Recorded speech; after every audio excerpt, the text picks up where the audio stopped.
I've just crewed on a yacht with a good friend, also a yacht owner, from Australia to New Caledonia. The owner of this boat is a rich American who skimps on things that are inexpensive but important.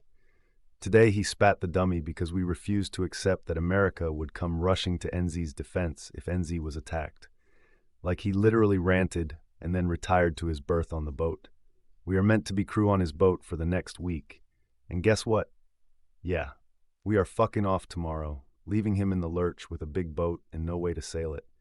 Can I laugh about it? Yeah, the fuck I can.